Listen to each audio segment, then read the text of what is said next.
Absolutely. Hello, everybody. Thank you for joining us today.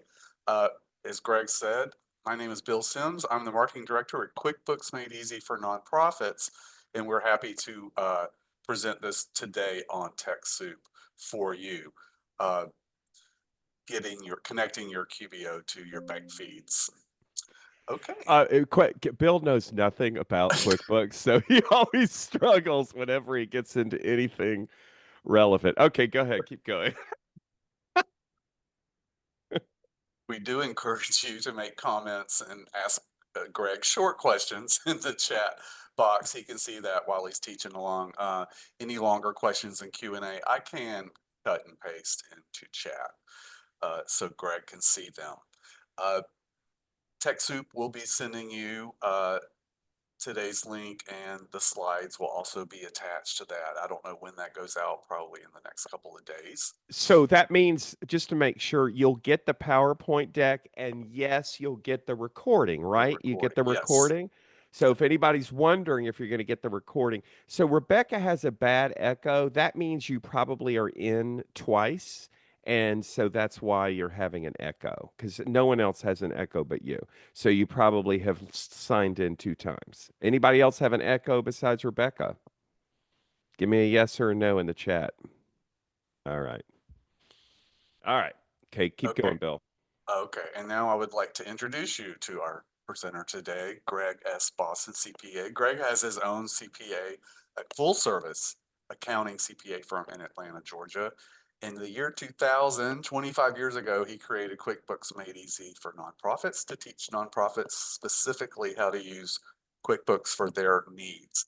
He is currently probably the leading nonprofits QuickBook trainer in the country. We are happy It's to work. it's quick books, not quick book.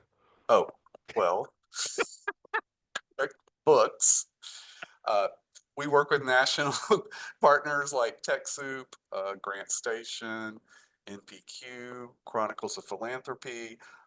Greg also created the tech support team here at QuickBooks Made Easy. He handles the consulting department.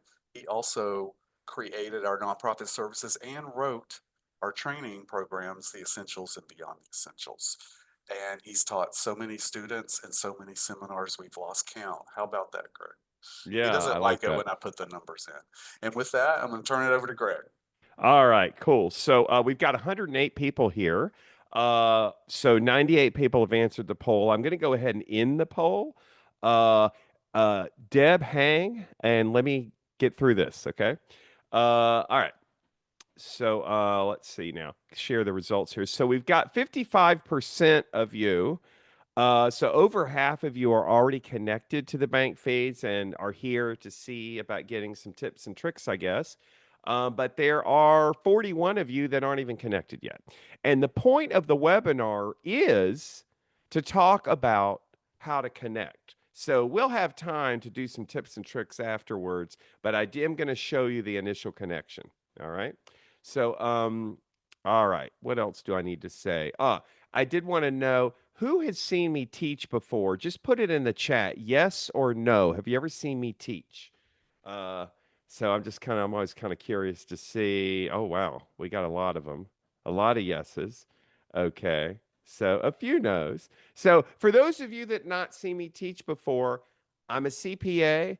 I'm the guy who I have an accounting firm and I do audits. I also do 990s. We have monthly bookkeeping clients. So it's a full service accounting firm and all we do is service nonprofits. And then I also have a company called QuickBooks Made Easy, and it's a training company. And the company, the website where is the website? Here's the website right here. And we have courses and training. We have nonprofit consulting. We have tech support. I'm sure a number of you have tech support with us. Oh, that's funny. Trina says we call you the music man. That's cool. But we also do live webinars. This is one of them. We have a three day webinar series coming in November for people that need to really learn how to use QuickBooks well. I don't care whether you're brand new to the software or you've been using it for years. If you've ever had a real training in how to use QuickBooks just for nonprofits, you want to come to this thing. It's November 4th, 5th, and 6th. And the reason why I'm pointing it out now is because I don't know that we're going to have time to mention it at the end. And there is a coupon code. You can sign up through the website, but this covers everything we're covering on day one, everything in day two, and everything in day three. So it's set up, entering transactions, and then we get real complicated transactions and stuff here like restricted grants, special fundraising, and stuff like that. Thank you. Anita says it's a really good class. So yeah, it's kind of a have to. And it's 2.5 hours a day for 3 days. You get the recordings for that as well. And there is a coupon code for $40 off. So TS, that stands for TechSoup, 40 and then off. So if you haven't already signed up, sign up for this thing Tuesday, Wednesday, and Thursday from 2 to 4:30 Eastern Time. Enough of that. Let's talk about today's agenda. So we are going to first literally connect QuickBooks to the bank. And you can connect a bank account and you can also connect a credit card account. And I will tell you now, because who was it that came up with a question immediately? Was it Deb? Somebody was asking. Yeah, Deb, hoping you can address the bank feeds that have a corporate account and a sub account for credit card feeds and show how to properly deal with the charges and the payments. Yeah, I know that that's a issue. So we will definitely be talking about that. Susan wants to know, do you have to have QuickBooks Online for this to work? You know, in QuickBooks Desktop, you can download transactions as well, but this class is focused wholly on QuickBooks Online, Susan. So I will try to save time for you at the end, or if you want to shoot us an email, maybe I can do a call with you to kind of get you started. Uh, and Diane wants to know how to disconnect. We'll cover that as well. So we'll talk about how to connect. We'll talk about how to use it. We'll talk about how to disconnect. PayPal, Ann, is a whole course. You'd have to do a whole course on PayPal. It's a messy thing. Okay. Um, yes, Myrna, it'll go back. You pick and choose how far you go back. I think if you just will let me teach a little bit and then we'll do some questions, I think you'll see as we go through. Uh, but yes, it'll go back. It depends upon the bank to determine how far you go back. All right. So it'll go back. Some banks go back further than others. And then you end up having to do a manual thing. So anyway, all right. So I'm going to go ahead and start teaching, but we're going to do the connection. We're going to talk about how to download and point the transactions, and then we're going to how to use the rules. They have these rules where you can set it up like whenever it's Office Depot, always put it to office supplies. There's all these rules you can use, which are really kind of cool. So we're going to cover that as well. Okay. Um, all right. So what else do we have here? Okay. If you've never been in Zoom before, this is how to make the screen bigger. Is anybody that thinks the screen is too small? Anybody have trouble? Yes, I will, Donna. Anybody have any trouble uh, reading the screen? Is everyone okay there? Anyone have trouble reading the screen? Yes, no, maybe so. Hello? Okay, cool. All right, cool. And everybody can hear me fine, right? All right, cool. So here we go. So the first thing that I'm going to do is I'm going to connect QuickBooks to the bank. Now, this part, those of you that already have it connected, just hang for a second because you'll learn anyway. And then we got to get these other people uh, ready. Okay. So no more questions until I teach a little bit. Okay, Tina and Dana. So just remember those questions and ask them later. Okay. All right. So one of the main reasons why people don't like or why people are initially concerned about connecting their Bank of America, to QuickBooks is because they're afraid that what it's going to do is it's going to send the transactions into QuickBooks and it's going to point it to some account that's not the right account. Like it'll point it to travel when it should have been office supplies. And then your books will be all screwed up, right? Another reason why people get afraid about connecting is they're afraid that if it downloads transactions from the past that are already in QuickBooks, it'll end up duplicating transactions. So a lot of people get afraid of the connection. But what I want to explain to you is that when you connect your bank, when you connect it to QuickBooks, the transactions do not go directly into QuickBooks, okay? Rather, the transactions go into a waiting room. I call it a waiting room. Some people call it a holding tank, but it's basically a window where all the transactions are waiting to be added to QuickBooks or waiting to be matched to QuickBooks if the transaction's already been in QuickBooks. Okay.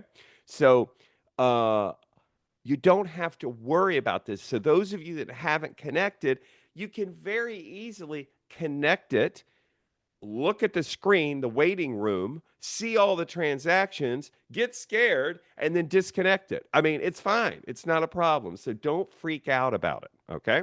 So, all right. So, here we go. So, what I'm going to do is I'm going to do a demo now and I'm going to connect. All right. So I'm going to go into a data file, and now comes something that everybody needs to listen to, even those of you that have already connected your bank. So listen up. You see how I'm in the waiting room right now. And by the way, to get to the waiting room, and I understand they've changed the user interface in QuickBooks, it's quite annoying, but the home page looks very different. This is called a dashboard, but if I click on it, there's lots of different ways to get to this waiting room once you connect. But you see the thing here that says accounting?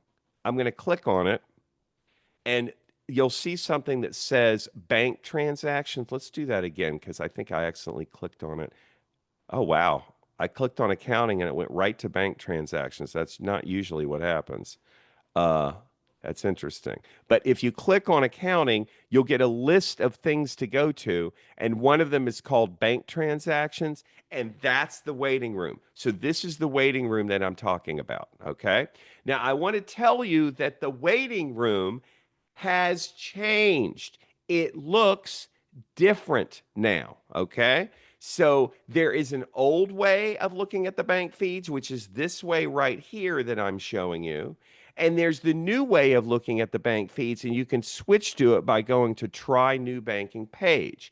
And it does add some additional features, which are kind of cool. So as I teach today, I'm going to teach using the new page. Okay, so I'm going to click on this for those of you that want to try the new way. If you click Try New Banking Page, it'll reset this up. Um, let's go ahead and refresh the screen, and it should give you the new method. It may take a minute, but it should give you the new look. So your your new banking page is on the way. We're working behind the scenes, so it's not there yet. But anyway, that's how you would get to the new banking page. So what I'm going to do is I'm going to go to another data file and I'm going to show you the new banking page. Okay. So I'm going to go to open up a different company. And the company that I'm going to go to is a company that's not connected in QuickBooks at all. All right. So I did that on purpose so that I would have a company that I could add a bank feed to. All right. All right. So to get to where you add the bank feeds, and I'm talking to people that have never done this before, what you do is this accounting button at the top, you click on it, and it gives you a list of things. Let me go back here. Yeah, there it is. It gives you a list of things. The first one says bank transactions. So that's what you'll click on. And then you'll see a window down here that says connect account, and you want to click that. Okay. Oh, look at that. Try the new AI powered banking page. I'll click try it out. Okay. So now I'm going to connect account. So what it's going to do is going to allow us to put the name of our bank. I'm not talking about PayPal yet, okay? That's if I have time at the end, I will, but that's a whole different ballgame. I'm talking about your bank accounts and I'm talking about your credit card accounts. Now, it will connect to almost any bank out there. Okay. My bank is Wells Fargo, but somebody on the screen that hasn't connected their bank yet and has a small bank, give me the name of it in the chat. I want to see if it has your bank because almost all banks will connect to QuickBooks Online. Okay. Allison says John Marshall Bank. Okay. Was he he was the judge, right? John Marshall. There's John Marshall Bank right here, okay? Numerica Credit Union. That's a cool name. We'll pick that one too. Numerica Credit Union. There it is right there. Okay. So anyway, I'm going to go for Wells Fargo because that's my bank. And what I'm about to do, just listen very carefully for those of you that have not done this before. What it's going to do in order to connect to the bank, it's not going through the back door. It's literally going to pull the transactions from the same website that you go to when you're looking at your Wells Fargo transactions. So that means it needs for you to sign in to your bank's website using your name and your password. So if you don't have the sign in information, then you can't do this. So when you do this, you need to have the bank's username and the bank's password so you can sign in. Okay. Now, this is a fake account, so the numbers here aren't real. I'm going to go ahead and click here. It wants me to put a code. This is literally what happens with most of the banks. So this is the security code to make sure that I am who I am. Okay, it's giving me all of my accounts here. I scroll down to the bottom. I click continue. Now, it says, let's see. Yes. So if this box is checked, is selected, all of your checking, savings, mortgage, equity lines, credit cards, everything, the statements will be shared with the third party as they become available. If this option appears for you, you want to check it because what it does is, in addition to downloading the transactions, it will actually download the bank statements as well so that when you go to do your reconciliation, the bank account's already there. Okay. So, what if your credit card is with a different bank? So, Ron has his checking with one bank, but his credit card with a different bank. Ron, you tell me what you think you should do.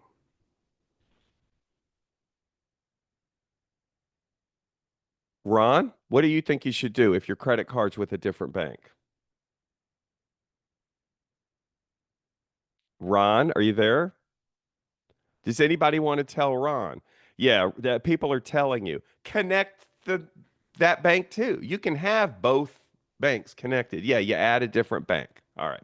So anyway, I'm going to go ahead and click continue. Somebody did ask a quick question. Can you add bank statements after you've already been connected for months? It depends upon the bank, but yes.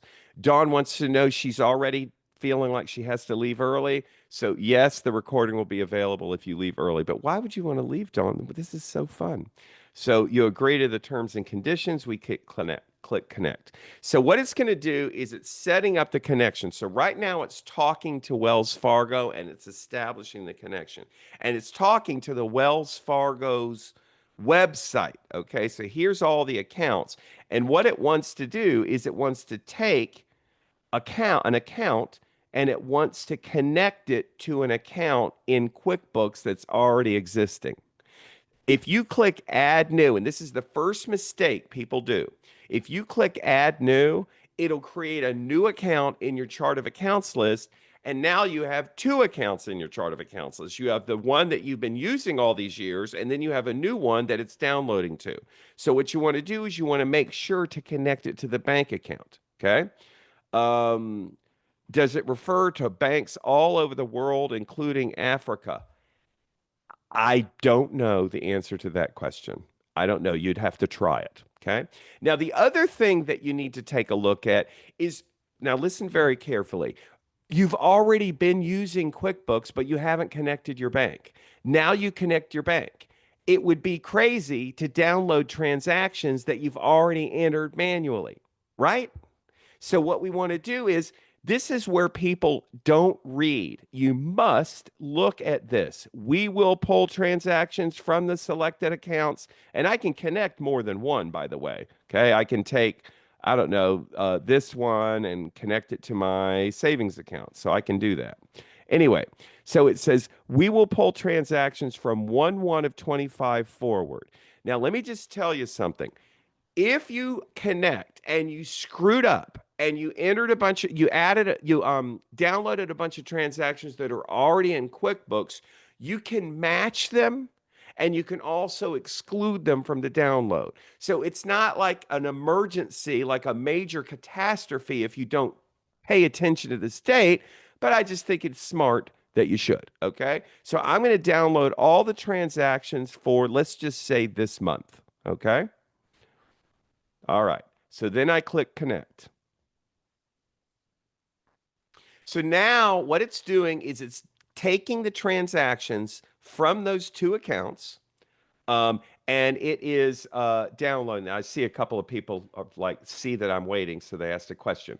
If you haven't started using QBOs yet, would it make sense to start with the start of your fiscal year? Yes, if your fiscal year is 1/1, Allison, I think that makes sense. Okay. Um, Karen, I'm doing this right now with our credit card. We have 4 users. So I'm going to talk about credit cards in a second, Karen. Let's not talk about that. Second person wants to know if we're going to explain the use of match. You guys are ahead of me. I'm still showing you how to bring in the transactions. And then, yes, we'll talk about the match. All right. So now, there is a window. I'm going to just X out of the window because what I want to do is I want to show you how you get to where the holding tank is. Okay. So there's a couple of different ways you can get there. One thing you can do is you can go to this accounting button and you can click all these things open up and you can click bank transactions. And then now there's some nice woman that wants to take your money. So let's go ahead and get rid of her. So now we're in the holding tank. Now, it's interesting because I told you that I was going to teach using the new improved bank window, bank transaction window, and it's not showing it. So I'm going to have to go to an existing data file to show you what that looks like, but I'll do that in a little while. Okay. So right now we have these transactions and they're sitting here. Okay. It looks like we have how many of them? We have 25. We have 22 in the savings account. And if you click here, we have 25 of them. So this is the waiting room. These transactions are not in QuickBooks yet. They're in the waiting room. So I'm actually going to do something here. I'm going to duplicate the screen. And I think what I'm going to do is I'm just going to go to the chart of accounts list, and I'm going to go to the register. All of the accounts that are connected to a bank, you'll know they're connected to the bank because you'll have these little back and forth arrows here. So I'm going to go to the register for the checking account. And this is an old data file that is, let's see. Well, the last transaction I entered was on 10/9 of 25. Okay. So if you look at the bank feeds, which is the holding tank, here is a transaction. We'll just pick one. Here, these transactions on 10/14, 10/8, 10/7. They're not in here. Okay. They're not in here, just kind of highlighting. So the way that you're supposed to think about the bank feeds, this is the holding tank. Okay. This is where all of them are. They came down from the bank. And what you're supposed to do is you're supposed to either add them or match them to an existing transaction or exclude them from the download altogether. Okay. If they've never been entered in QuickBooks before and you want to enter them, you would add them. Okay. If they've already been entered in QuickBooks, you would match them. And if they have already been entered in QuickBooks, but for some reason QuickBooks doesn't recognize the match, then you'll exclude them. But what you should be doing is you should be going into this bank feed window and you should be, it's like a toilet. And these are like, what is this? This is 25 pieces of doo-doo in the toilet. And you're supposed to flush the toilet. You're supposed to get rid of every one of these things every day. Okay. Then life becomes easy. Okay. Donna saw that I duplicated the screen. She wanted to know how to do it. So what you do is you click on one of these tabs. This is what you do in Chrome, and then you right click and you click duplicate, and it opens up another screen. That's how you do it. Susan just told you as well. Donna, did you get it? Okay. Donna's like, thank you. Okay. So we're all teaching today. All right. So the first thing that I want to teach is I want to teach you how, and I know you got questions about the credit cards, and we'll get to that in a second. But the first thing I want to do is I want to teach you how to add something. Okay. And I will tell you, by the way, that this is really great for adding transactions that happen immediately and you don't know about them. Transactions like debit card transactions. Okay. So, say, I mean, I don't know, but let's say that this charge here, this 263.34 was a debit card transaction and you're the bookkeeper and you didn't know about it. Well, in the past, you had to have somebody tell you about it or go to the bank's website to find out about it or wait until you got to the bank statement. Now you can keep current because immediately it clears. So it's good for debit cards, it's good for ACHs, and it's good for credit cards, which we'll get to in a minute, charges. Those things, Greg, think that you should be letting those just add from the download. Things like deposits, things like checks that you write, those I think you should add them manually and then match them.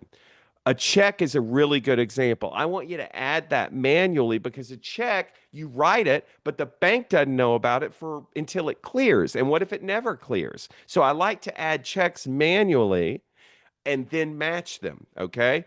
Let's see in another deposits. Now, the reason why I like to enter deposits manually is because if you go to the bank with a deposit and you don't enter it in QuickBooks, if it never clears, then you'll never know about it. Okay. And so I like to enter those things manually. From an audit and reconciliation standpoint, why would you ever exclude a transaction that's on your bank feed? Doesn't it need to be okay? So, Alicia, listen very carefully. And I said this. So I'll say it again.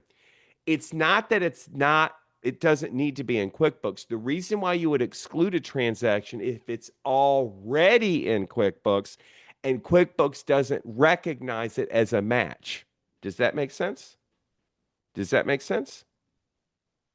Okay. Okay, cool. All right. So John's a little upset because this screen looks different for him.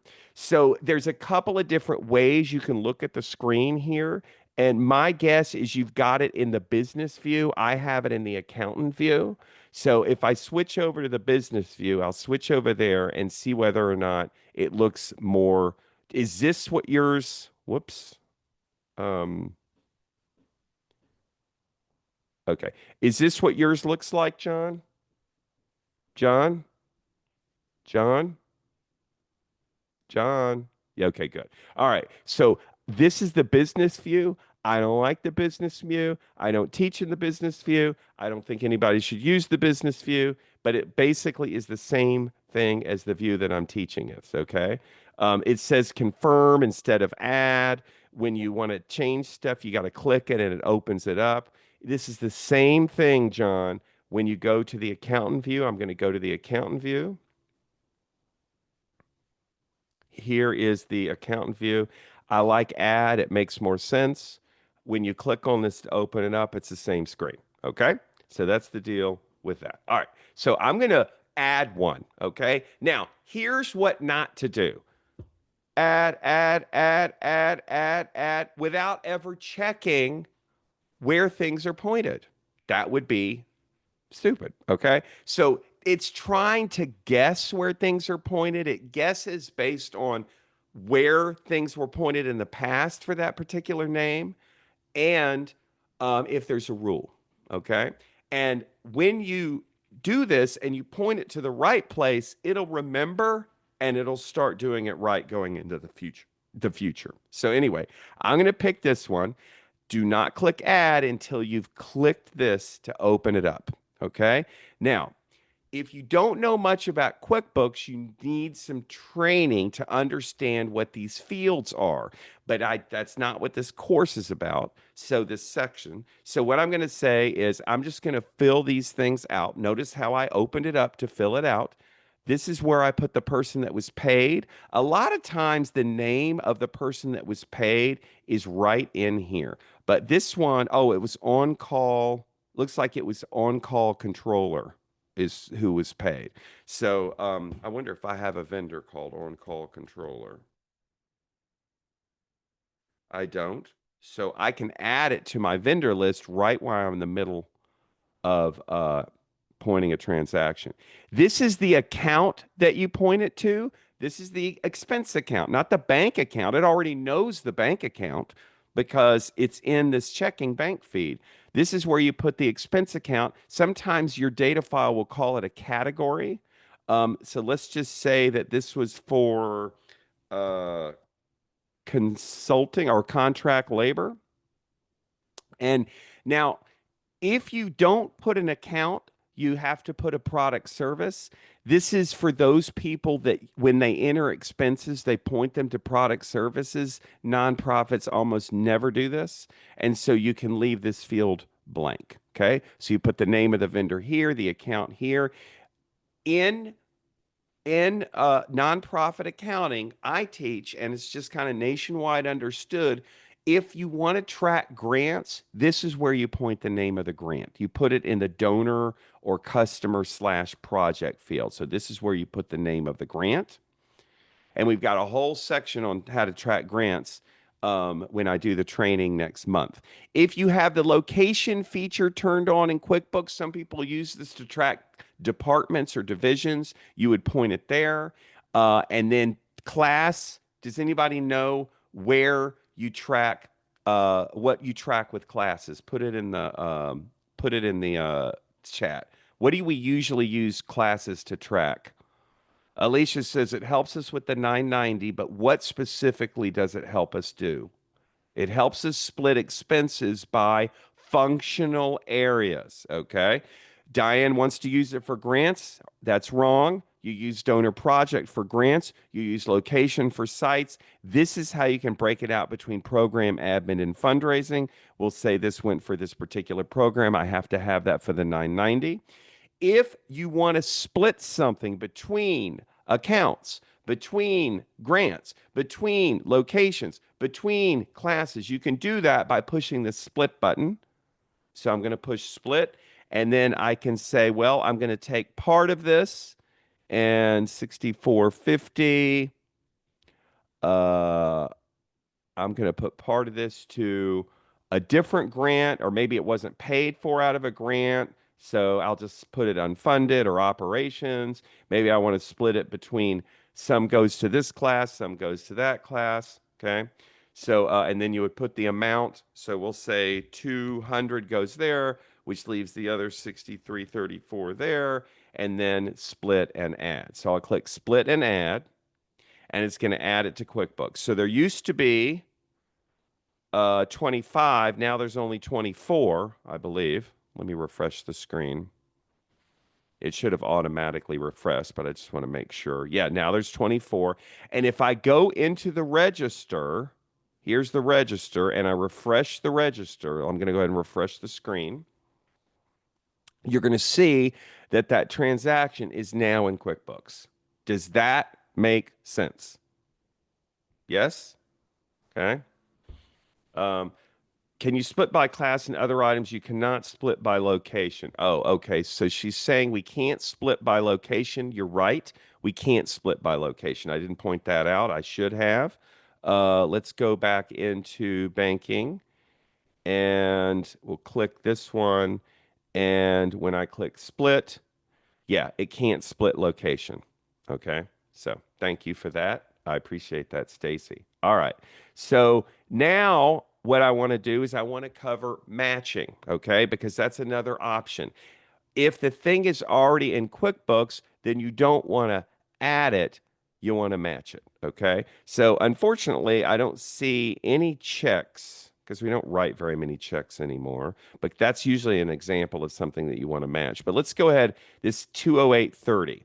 Now, it's not in QuickBooks. So what I'm going to do is I'm going to put it in QuickBooks, okay? I think I'm not even going to show you. I just think I'm going to put it in QuickBooks uh, so that it'll show as a match. Okay, what am I doing? I'm doing this AT&T 20830. So I'm going to act like I have already entered it. I wish I had entered it before I started teaching, so then it would already be there as a match. But y'all are smart. Y'all can figure out that just because I entered it now doesn't mean that you would need to enter it because at this time, theoretically, you would have already entered it earlier. Okay, so let's see. I'm just going to enter this thing and I'll put it to telephone. And what's the dollar amount? It is 208.30. All right. And then I'll put it to a class. I'm not showing you that I'm doing it, but I promise I am. I'm just entering it. Okay. So I'm going to go ahead and save and close. Okay. So now I'm going to refresh the screen and hopefully it'll recognize it as a match. So let's see if it does. And it did. You see that? So this one I don't have to add because it's already in QuickBooks. So I'm just going to match it. So I click match. Now, when I match it, it does not create the transaction again. And I actually am going to show you literally what it does. Let me see if I can get to it. 208.30. That was not a check. It was an expense. I'm going to pull the transaction up because I want you to see what happens. Uh, there it is. Okay. So here's the transaction in QuickBooks. I've entered it manually. It's already here. I've entered it manually. It's going to be on the chart of accounts list. And it's going to be in the register. Okay. If I go to the register, it's going to be there because I've already entered it manually. Okay. There it is, 208. Okay. So, and here's the transaction. Here's the transaction in real life. Okay. So now what I'm going to do is I'm going to match it. So I'm going to go over here and I'm going to match it. So right now there's 24. I'm going to click match. Now there's only 23. Let's see if that's true. Yes, there's only 23. Now I'm going to go back to the transaction. I'm going to refresh the window. And what it's going to do is it's going to simply add a little hyperlink to the window where the actual transaction was. You see where it says online banking match? If I click it, it literally tells me that it did that. And I can unmatch it if I want to. Okay. So if I unmatch it, I'm going to unmatch it, save and close. Let's see what happens here. Right now there's 23. I'm going to refresh the screen. And now it goes back to 24, but it's ready to match. Okay. So I'm going to go ahead and click match. All right. Do you recommend adding checks into QuickBooks as the checks are written, even if the nonprofit uses cash accounting? Absolutely. Cash accounting still means the expense occurs when the check's written. All right. So now you understand what matching is. So I've talked about adding and I've talked about matching. So the other thing I want to do is talk about excluding. Okay. Now, yes, theoretically, you should never have to exclude anything.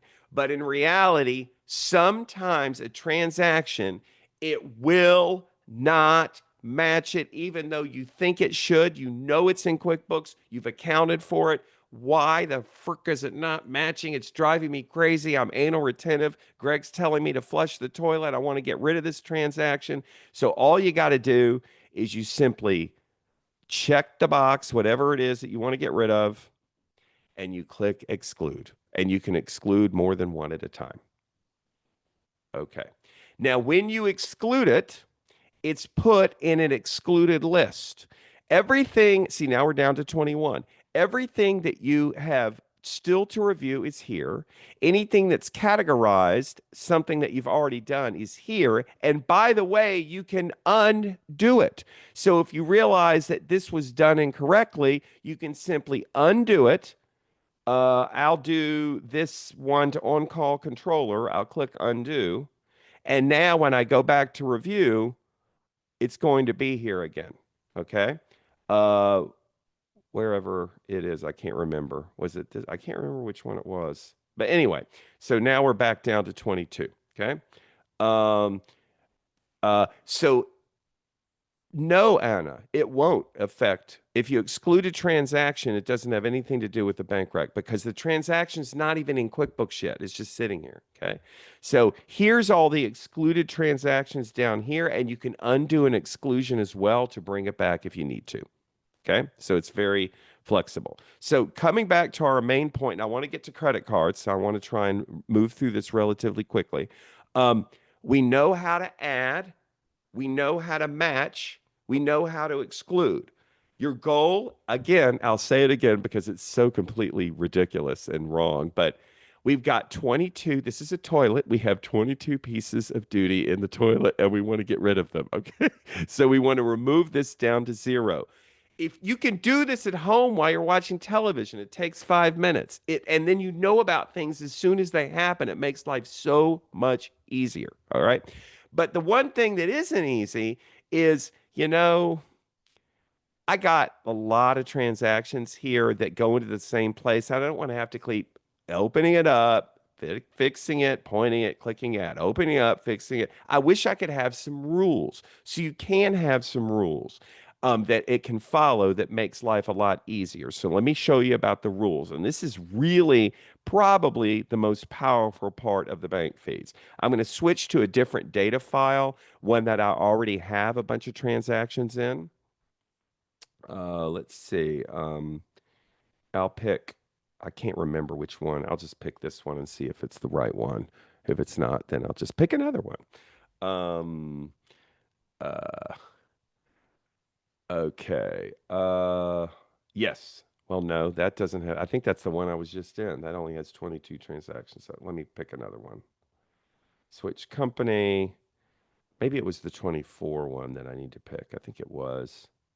I think it's this one. I'll pick this one. John, if I didn't have match, I could do the review as fast as I can type. Uh, Not sure what that means. If you, okay, and I already did that. Okay. Can I exclude the match function? I don't know what that means. You don't have to take advantage of the match function. You could ignore it. Yes, you can. If it matched, you can change it. You can change it. Okay. And just add instead of match. You can certainly do that. All right. So here's 109 transactions. So this is an example. All right. So I'm going to click here. Oh, somebody wants to know, how do you ensure that the supporting documentation is in the file? So when you click on one of these things to add it, you can add an attachment right there. Okay. And in the new version, the new AI version of this window, you can actually add it without even opening up the window. You can add it directly on the row. Okay. So, but let me just show you here. So I'm going to pick something that I'm going to just keep going until I want to see if I have a bunch of transactions that have the same name. God, so many of these are.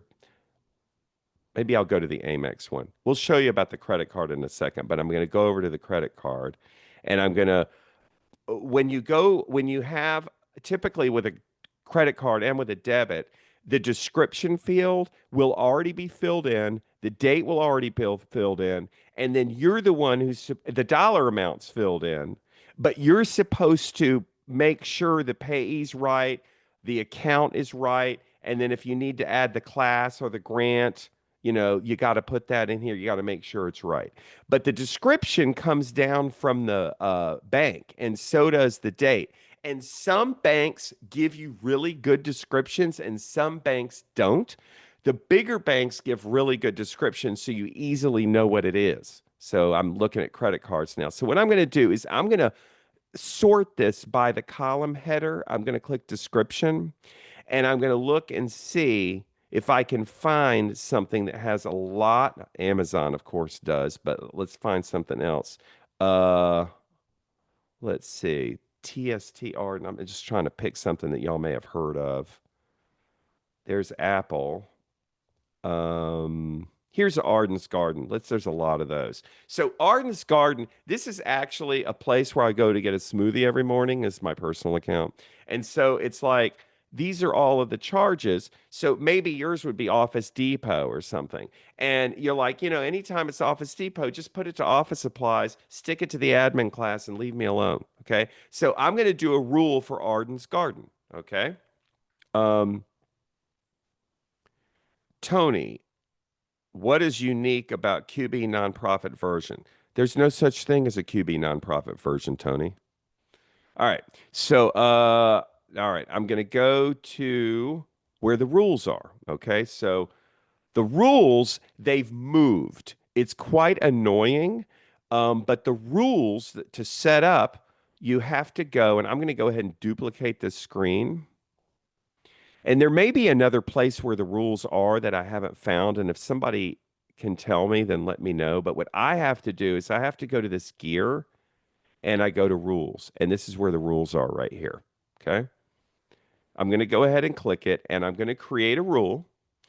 And so I'm going to create a rule for my Arden's Garden that I always go to.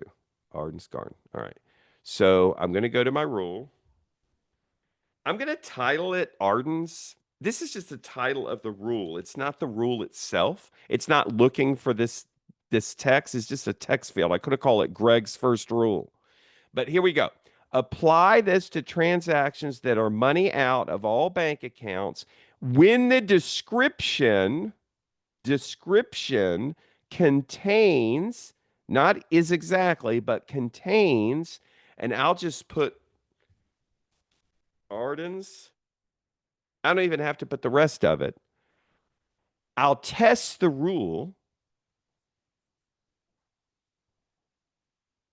It's going to apply to 88 currently pending transactions. That's how many times I go to Arden's Garden. That lets you know that I did the rule right. Like if I forgot to put the comma and I test the rule, it doesn't apply to anybody. Okay? Because when it came down from the bank, the description had the comma in it. Does that make sense to y'all? Let me know if that makes sense. Yes? No? Maybe so? Yes. Okay, cool. All right. So this is where you put the category. And this is where you put the type of transaction is. Now, this is a credit card charge, so I'm going to put it to expense. The category, this is where I put to the expense account. I'm going to put it to office supplies. Okay. I'm not doing a product service. The payee, this is where I'm going to put Arden's Garden. Okay, so I'll just create that on the fly. And then I'm going to select a customer. This is if it's paid for out of a grant, you would put it here. But for the rule, it's not always paid for out of a grant. Now, there's one thing that I want you to pay very close attention to. Automatically confirm transaction the rules apply to. When you go into this rules the first time, this is going to be turned on. For the love of God, please turn it off. If you turn it on, then it's going to forevermore point all the transactions for you. It'll skip over the holding tank and automatically go into QuickBooks. Mama doesn't like that. No accountant likes it. So what we want to do is you want to turn that off so that it'll apply the rule, but they'll be sitting in the holding tank waiting to add. So I'm going to click save. Make sure I got that. I'll test the rule to make sure it's working now. Yeah, 88 transactions. I click save. Oh, the name of the rule can't have a comma in it. How stupid is that? All right. All right. So now I'm going to go back here. And right now, it doesn't know what to do with these things. It's sticking them to per diem travel. So when I refresh the screen,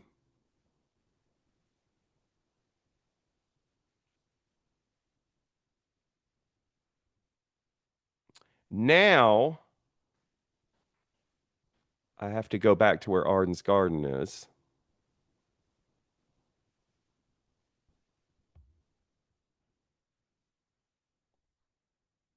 Did it automatically enter them for me?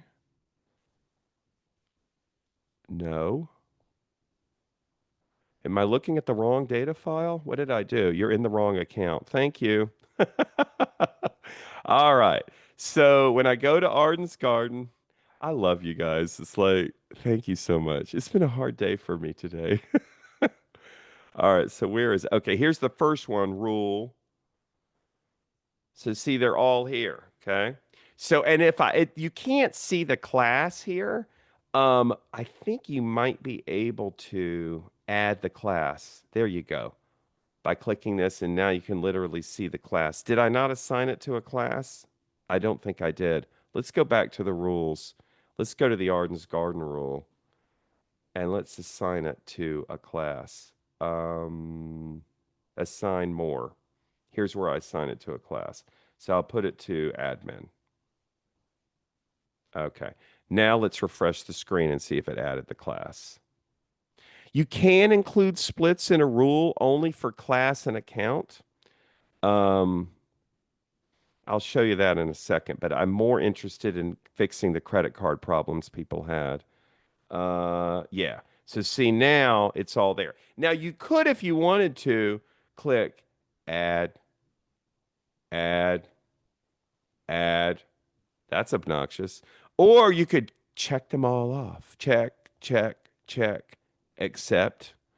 The best thing to do with these rules is I'm going to click, it's showing me all transactions. Show me one just to have rules have been applied to. I'll click it. Now here's all the ones with rules and nothing else. So I will click checkbox. It's 50 of them. I click accept, and they've all been added. Okay. All right. So now there's 809 left. There was 809 before, but okay. All right. So if you want to know about the splits, let's go back to the rules. If you want to split, and then I'll do the credit cards. Edit. So let's see. Where is the split button here? Add a split right there. So I can say you can do it either by percentage or amount. So I'll say percentage, and I'm going to say put 75% of it to office supplies for admin and put 25% of it to office supplies still. Where's office supplies? Well, I'll just start typing. And of course, it didn't work. 62, okay, 45, office supplies. All right, there we go. And then I'll make the class be Synergy Conference. So that would be the splits, okay? All right, so let's do the credit card thing. I want to talk to you about the credit card. So, and I was just dealing with this today. So, how many of you have one parent card with a bunch of individual cards, but you get one statement? And like Joe has a card and Sam has a card. Yeah. Okay. So I want to talk to you about this. Okay. I'm going to go to the chart of accounts list. I'm in a new data file, so I need to go to the chart of accounts list on this data file. All right. Let's see if I've set anything up. Yeah, okay. So you got two possibilities. If you have literally one statement that has multiple cards on it, what I typically do is still just make one account for it. Okay. The only reason why I would not, and instead I would have sub accounts for each card. Let me show you the other option. Uh,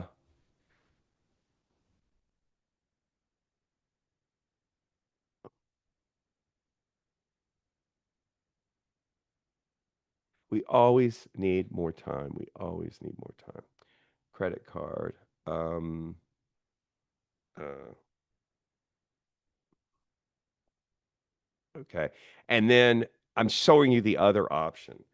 Sam's card will make it. Well, you think it's not the it's not the business.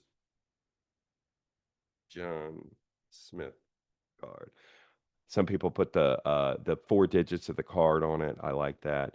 We'll make that a credit card, and I'll make it a sub account of the parent. Okay. And then I'm going to do another one for Jane and card. And we'll make that a sub account of the corporate card as well. So let's go back to the chart of accounts. So you got two options. One, you just have one card. Another, you have a parent with subs. Okay. I think that you should just use the parent and not really have the subs, because why the heck do we need to know in QuickBooks what Jane charged versus what John charged? We can get that from the bank. The other reason why I like to just have one card and not do this is because most banks download all the charges to one account in QuickBooks. You can't split it. You can't say, oh, John's have to go to this account, but Joe's go to this account. Most banks don't allow you to do that. Some banks force you to do it. Some banks only do that, though, like Chase. So, Chase, I really should have titled this Chase. Chase is a good example of a bank where if you have a card with them, when you go to, I don't know what, there we go. When you go to download, you have to set up each card as a separate link. So then what happens is the charges come down to the individual places. All right. They come down like Jane's charges come down here, John's charges come down here, which means when you look at your bank feeds, let me go back to the bank feeds.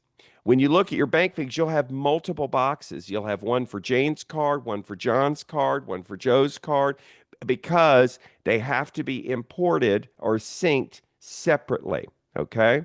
So that's the only time that I would do this.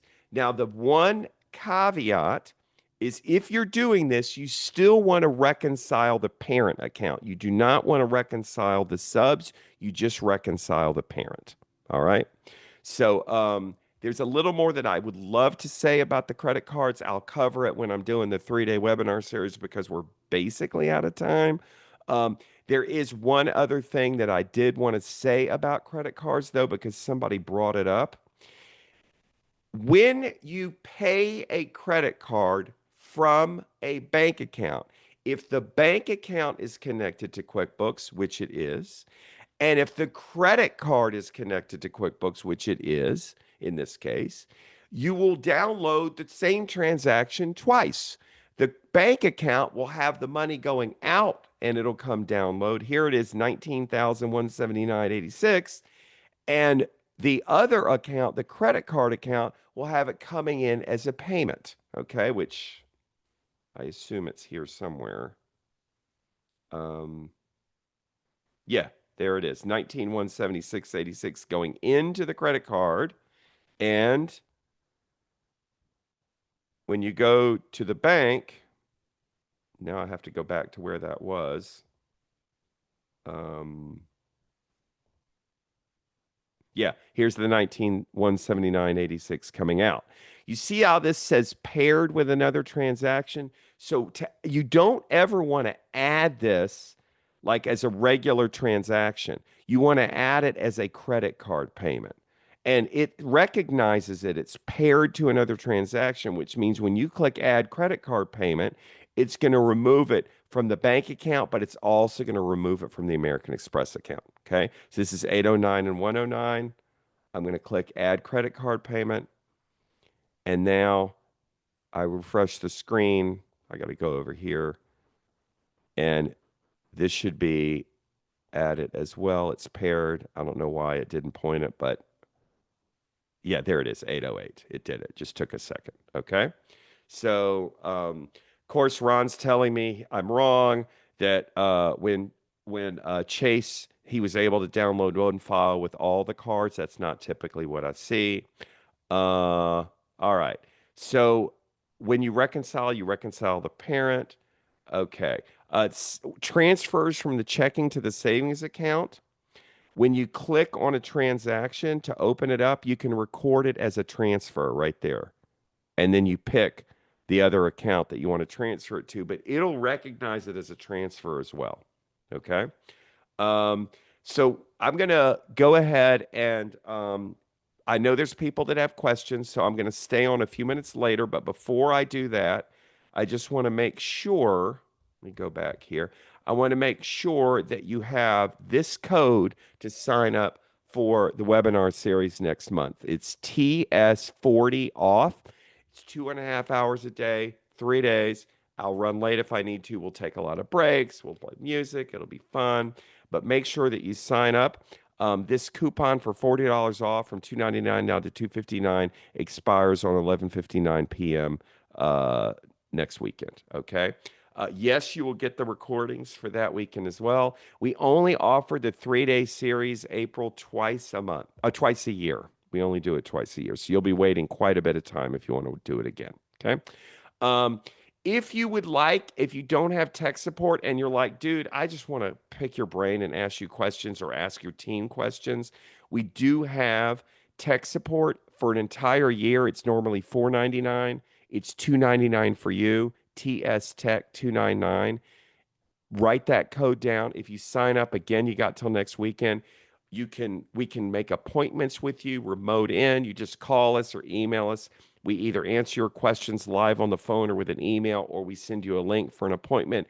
We use Zoom and Zoom into your account and answer all the questions that you have. All right. So people love it. I'm trying to think if there's anything else that I need to say. I don't think so. Thank you, Cindy. You see a lot of people giving nice comments there. So we're like 4 minutes over. So I'll do three questions. Three questions, and then we'll end. So let's see. Brigden, I am uploading bank statements as a CSV. We have recurring orders. Can I use itemized transactions with rules? Otherwise, I need to create transactions first and then match them to this. Wait, we are recurring. We have recurring. Can I use itemized transactions with rules? So rules only work in the bank feeds. Rules only work in the bank feeds. If you're uploading the CSV file and it ends up in this screen, then yes, you can use the rules. Okay. If it doesn't go into this screen, then you can't. Diane, my Amazon transactions are paid via credit card. However, I'm being asked to confirm the account in QBO we use to track the purchases. I'm being asked to confirm the account in QBO we use to track the purchases. I have no idea what you mean, Diane. Thank you, Kathy. How can we get grants donors in the bank transaction categorization feed? Okay, so he wants to add to this. If you click on the gear here, you can't add the donors in the old screen, but you can add the donors in the new screen. So if you will just switch to the new banking screen, you'll be able to do it.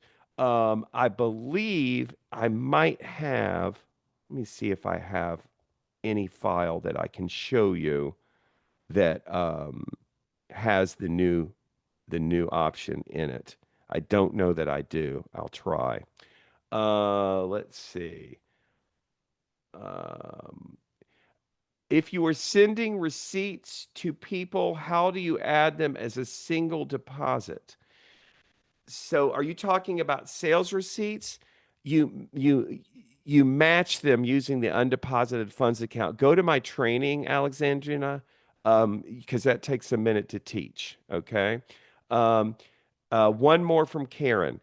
Can a payroll bank transaction that pays taxes have a rule so that it's split accordingly? Does the bank? No, the rule isn't going to do. You saw the split rule only applies for percentages, and that's not going to work. So no, the bank rule is not going to work. You'll need to split using a journal entry. All right. Okay. I think that's everything. So let's let Aretha come on and say goodbye to everybody if you're here.